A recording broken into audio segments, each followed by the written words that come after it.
जो मैट्रिमोनियल की आपने बात बताई, वो केसेस क्यों इतने बढ़ रहे हैं? शादी के मैं देखता हूँ कि मैं खुद भी देखता हूँ आसपास बहुत ज़्यादा इश्यूज हो जाते हैं शादी करने के बाद। उसके तो खैर अलग अलग जगह पे अलग अलग केसेस में अलग अलग कारण हैं, लेकिन उसके लिए किसी एक पक्ष को भी दोषी नहीं ठहराया जा सकता। हमारे बदलते दौर में बहुत सारी प्रॉब्लम्स आई हैं। मैं इसमें जो मुझे एक रीज़न लगता है कि आप देख रहे हैं अनएम्प्लॉयमेंट बहुत है। इसके लिए जो कंजम्पशन वाले जो लोग हैं, जो उसको कंज्यूम करते हैं, उनको सेग्रीगेट करना पड़ेगा, आइडेंटिफाई करना पड़ेगा इंडिविजुअल्स को। जो लोग इसमें पैडलर्स हैं, वो पैडलर्स कौन है, उनका क्या बैकग्राउंड है, वो फाइनेंशियल क्राइसिस की वजह से करते हैं या कोई और रीज़न है, और प्लस जो ऑर्गेनाइज बेसिस में इन्वॉल्व है, उनको सेपरेटली डील करना पड़ेगा। नमस्कार दर्शकों, स्वागत है आपका हमारे इस विशेष इंटरव्यू में। और मेरे साथ जो शख्सियत आप देख रहे हैं, जो मेरे राइट में बैठे हैं, ये हैं रोहित कुमार शर्मा। एडवोकेट हैं, हमीरपुर की एक जानी मानी हस्ती है। सर, बहुत बहुत स्वागत है हमारे इस स्पेशल इंटरव्यू में आपका। Thank you so much. और रोहित जी के बारे में मैं आपको बता दूं कि बीएससी एलएलएम हैं, मेंबर हैं स्टेट बार काउंसिल के। साथ ही इनका जो एजुकेशन के बारे में अगर मैं बताऊं तो एचपीयू शिमला से इन्होंने एलएलएम की हुई है। ये 2004 से प्रैक्टिस कर रहे हैं। दर्शकों, हमारे बहुत से दर्शक हमें कमेंट करते रहते हैं कि जो समाज में एक बेहतरीन काम कर रहे हैं जो लोग, आप उनका इंटरव्यू कीजिए। और इनका नाम भी, काफ़ी सारे नाम लोग सजेस्ट करते रहते, तो इनका नाम भी उसमें आता था, तो इसीलिए हम पहुंच गए। और काफ़ी सारे मुद्दे हैं जिन पर ये अपना बहुत ही बेबाक विचार रखते हैं। मैं थोड़ा सा इनके बारे में और आपको इंट्रो दे दूं। ये वॉलंटियरिंग भी करते हैं, फ्री लीगल सर्विस भी देते हैं लोगों को। तो अगर आप किसी को फ्री लीगल सर्विस भी चाहिए तो नदौन चौक पे इनका ऑफिस है हमीरपुर में, वहाँ पे आप आ सकते हैं। और रोहित कुमार शर्मा एडवोकेट पूछ सकते हैं किसी से भी, सभी लोग जानते हैं इन्हें। बाकी इन्होंने देखिए माइक्रो लीगल अवेयरनेस में जो कैंप्स होते हैं उसमें पार्टिसिपेट किया, मेगा लीगल अवेयरनेस प्रोग्राम्स में किया है। जो हमारे पुलिस पर्सनल्स हैं उनको ये कई बार एजुकेट करते हैं लॉज के बारे में, कानून के बारे में। वार्ड नंबर 5 से संबंध रखते हैं हमीरपुर के। और मैं आपको बताऊं दर्शकों, जो इनके पिताजी हैं वो भी काफ़ी सीनियर एडवोकेट हैं।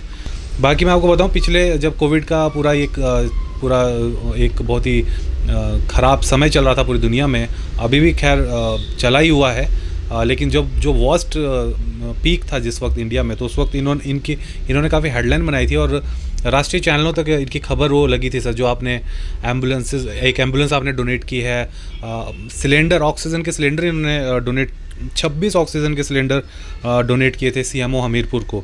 सर, हम लोग देखते हैं प्रोफेशनली, मैं देख रहा हूँ मैं ऑफिस में इस वक्त, और बहुत सारा काम है, आपका पूरा टेबल भरा हुआ फाइल से। इतना ज़्यादा काम होते हुए भी सोशली एक्टिव रहना, ये मतलब प्रेरणा कहाँ से मिली आपको? सोशली एक्टिव का तो मैं कह सकता हूँ कि ये तो सेल्फ कॉन्शियस है। जब आदमी की अपनी सेल्फ कॉन्शियस जागती है तो वो अपने आप से डिसीजन लेता है, तो वो तो सोशली तो खैर सेल्फ ही कॉन्शियस से डिसीजन लिया है। लेकिन जहाँ तक आप फाइलें देख रहे हैं, ये तो थोड़ा पेरेंटेज भी हमारी लीगल बैकग्राउंड है। फादर साहब भी सीनियर एडवोकेट हैं और हमारे पास 2-3 लड़के और काम करते हैं, तो एक जॉइंट वेंचर है हमारा। तो इस करके जो आप देख रहे हैं आपके सामने है। मैं सर, आप जैसे पहले भी मेरी आपसे डिस्कस हो रही थी लीगल इश्यूज़ के ऊपर, तो मैं खुद बड़ा इंटरेस्टेड हूँ जानने में कि हिमाचल में आपको क्या लगता है किस प्रकार के केसेस, क्रिमिनल हों चाहे सिविल हों, किस प्रकार के केसेस जो हैं वो हाल के दौर में बढ़े हैं और क्या उनके कारण लगते हैं आपको? देखिए, जहाँ तक केसेस बढ़ने की बात है, तो सबसे ज़्यादा अगर ऑन द राइज आजकल मैट्रिमोनियल डिस्प्यूट्स बहुत बड़े हैं। जब हमने प्रोफेशन ज्वाइन किया था तब ये रेशो नहीं थी। आज की डेट में मैट्रिमोनियल बहुत ज़्यादा है, जो सिविल साइड की बात है। जहाँ तक दूसरी क्रिमिनल साइड पे बात है, वहाँ नारकोटिक्स के केसेस एक चिंता का विषय है कि हिमाचल जैसे शांतिप्रिय इलाके में भी आज ये केसेस ऑन द राइज हैं। और इसके ऊपर थोड़ा सा डिस्टिंग्विश करने की ज़रूरत है गवर्नमेंट को और सेंट्रल गवर्नमेंट को, दोनों को मिलके एक, और सारे स्टेक होल्डर्स को बैठ के इसको डिस्टिंग्विश करना पड़ेगा कि कंजम्पशन कौन करते हैं, पेडलर कौन है, और ऑर्गेनाइज्ड वे से इसको कौन चलाते हैं। ये 3 चीज़ें हैं। यहाँ थोड़ा सा जो क्वांटिटी बेस पर जो एनालिसिस है कि ये इतने ग्राम क्वांटिटी है, इसमें बेलेबल है, इतने ग्राम नॉन बेलेबल है, कमर्शियल है, हम उस तरह से आंकलन करते हैं। क्वांटिटी बेस के ऊपर आई डोंट थिंक नारकोटिक्स को कंट्रोल किया जा सकता है। इसके लिए जो कंजम्पशन वाले जो लोग हैं, जो उसको कंज्यूम करते हैं, उनको सेग्रीगेट करना पड़ेगा, आइडेंटिफाई करना पड़ेगा इंडिविजुअल्स को। जो लोग इसमें पैडलर्स हैं, वो पैडलर्स कौन है, उनका क्या बैकग्राउंड है, वो फाइनेंशियल क्राइसिस की वजह से करते हैं या कोई और रीज़न है, और प्लस जो ऑर्गेनाइज बेसिस में इन्वॉल्व है उनको सेपरेटली डील करना पड़ेगा, क्योंकि ये ऑर्गेनाइज क्राइम है।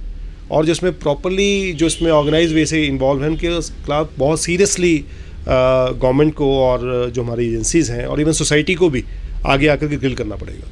जी, क्योंकि एक सामाजिक समस्या है, ज़रूरी नहीं है कि लॉ एंड ऑर्डर से ये बिल्कुल सॉल्व। देखिए, लॉ आप स्ट्रिंजेंट से स्ट्रिंजेंट बना लीजिए। आज की डेट में हर जगह जब सोसाइटल चेंजेस आती है लॉ बनता है, लेकिन जिस लॉ को सोसाइटल सेंक्शन नहीं होता, जिस लॉ को सोसाइटी सेंक्शन नहीं करती, वो किसी भी लॉ की इम्प्लीमेंटेशन नहीं हो सकती। जब तक सोसाइटल सेंक्शन नहीं है आप कोई लॉ बना लीजिए, उसका कोई फ़ायदा नहीं है। कोई फ़ायदा नहीं है। बिल्कुल जी।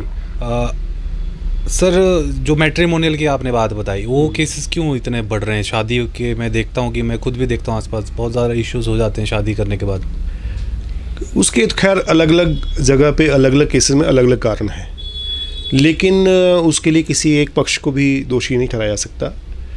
हमारे बदलते दौर में बहुत सारी प्रॉब्लम्स आई हैं। मैं इसमें जो मुझे एक रीज़न लगता है कि आप देख रहे हैं अनएम्प्लॉयमेंट बहुत है, और अर्लियर जब शादियां होती थी तो ये देख कर की जाती थी कि लड़का क्या है, उसकी फैमिली क्या है, ये है। आज की डेट में ज़माना बदला है और काफ़ी चीज़ें सोसाइटी में चेंज हुई हैं, तो काफ़ी ज़्यादा जो हमारा यूथ है वो एम्प्लॉयमेंट से सिक्योर नहीं है। आप कह सकते हैं कि मेजॉरिटी प्राइवेट सेक्टर में है, वो अनएम्प्लॉयमेंट से सिक्योर नहीं है। तो उसको करके जो गर्ल्स हैं वो भी काम कर रही हैं, लड़कियां भी काम कर रही हैं, वो भी इंडिपेंडेंट हैं। तो अब जब वो भी इंडिपेंडेंट हैं और वो भी लड़का भी इंडिपेंडेंट है, तो थोड़ा सा उसमें आपस में कंपैटिबिलिटी बनाने के लिए कई तरह के कॉम्प्रोमाइज़ेस, कई तरह के आपस में कोई कंसेंसस बना के चलना पड़ता है। वो जो टाइम पुराने वाला था बदल गया है थोड़ा, उसमें थोड़ा थॉट प्रोसेस में भी लड़कों को भी चेंज लाने की ज़रूरत है, और जो लड़कियां हैं उनको भी थोड़ा चेंज लगाने की ज़रूरत है। तो वो एक कारण मुझे वो नज़र आता है, बिठाने की ज़रूरत है, वो ज़रूरत है। तीसरी बात ये है कि जो जहाँ तक हमारा लीगल सिस्टम की बात करें, वहाँ से जो मीडिएशन का कंसेप्ट निकल के आया है, मीडिएशन में उनको बुलाया जाता है, मीडिएटर्स उनको काउंसिल करते हैं, उसको थोड़ा सा और अट्रैक्टिव करने की ज़रूरत है। मीडिएटर्स जो लगाए जाते हैं, हमारे कुछ एडवोकेट्स लगाए जाते हैं, उसमें वहाँ पर उनका ये है कि अगर तो कॉम्प्रोमाइज़ करा देते हैं तब तो उनको फ़ी आप पे करेंगे, लेकिन वो फ़ी भी अट्रैक्टिव नहीं है। अच्छा। वो इतनी कम नॉमिनल फ़ीस है कि मुझे नहीं लगता कि कोई उसमें फुल हार्टली अटेम्प्ट करता होगा। वो वॉलंटरी है, वो करते होंगे, मुझे नहीं पता, लेकिन वो जो लोग करते हैं अच्छी अटेम्प्ट करते हैं। लेकिन मैं कहूँगा कि उसको थोड़ा अट्रैक्टिव बनाने की ज़रूरत है। वहाँ थोड़ा सा फीस एक हैंडसम एक अमाउंट करके तो उसमें जो मीडिएटर्स हैं उनको और ज़्यादा अच्छी सी ट्रेनिंग दे करके उस ऑप्शन को एक्सप्लोर करना चाहिए, ताकि वो थोड़ा सा उनको लगे कि एफर्ट्स जो हैं प्रॉपर हो रहे हैं। और उसमें एक सेटिंग्स की भी लिमिट होनी चाहिए कि कितनी सेटिंग्स में हमने करना है, तो इस करके थोड़ा सा उसको और अट्रैक्टिव बनाने की ज़रूरत है। सेंट्रल गवर्नमेंट काफ़ी उसमें फ़ंड कर रही है, प्रीवियस सेंट्रल गवर्नमेंट ने भी फ़ंड किया है, तो उसमें उसको थोड़ा सा अट्रैक्टिव बनाने की ज़रूरत है। तो थोड़ा मुझे लगता है उसमें थोड़ा आगे बढ़ना चाहिए। फेसबुक पर पोल स्टार हिमाचल का पेज लाइक करें और यूट्यूब पर हमारा चैनल सब्सक्राइब करना ना भूलें।